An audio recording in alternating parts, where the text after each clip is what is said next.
Première réaction de Joan Bensivenga à cette grande plénière d'ouverture par Pierre Gattaz. Alors Joan Bensivenga a un message très fort de Pierre Gattaz sur il rêve d'une France forte, il rêve d'une France fière et il met comme horizon 2030. C'est pas un peu loin? J'allais le dire, Thierry. C'est vrai qu'on est un peu surpris de voir qu'il se donne des objectifs à 13 ans. 13 ans, c'est quand même très long. Et dans les cycles économiques, en 13 ans, on a le temps de mourir.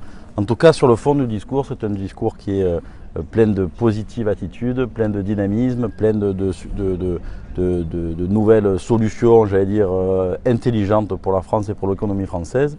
Donc j'allais dire que c'est un discours comme Pierre a l'habitude d'en faire depuis toujours. Maintenant, on est à quelques heures de la réforme du travail que va proposer Emmanuel Macron. On va voir si on est entendu ou s'il va falloir encore se battre sur les semaines qui arrivent et les mois qui arrivent.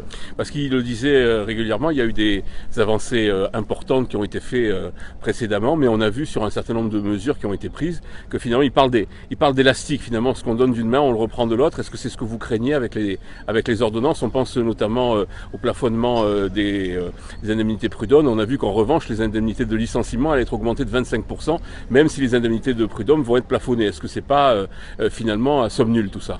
J'allais dire, il a dit quelque chose de très vrai, Pierre, pendant son discours d'ouverture. On va savoir dans quelques jours la vraie position que va avoir Macron sur ces 5 prochaines années. Voilà. Où il va mettre le curseur maintenant dans la réforme du Code du travail, probablement qu'on va savoir à quelle sauce nous allons être mangés. Notre intérêt à nous et l'intérêt de la France, c'est bien évidemment qu'il aille mettre le curseur de manière la plus intelligente possible pour nous et on va dire la plus optimiste pour la France et pour l'économie. Mais c'est vrai qu'on est circonspect par les premières impressions que nous laisse Macron. Beaucoup d'espoir d'un côté et quelques déceptions. Merci, Joan Bensivenga. Merci.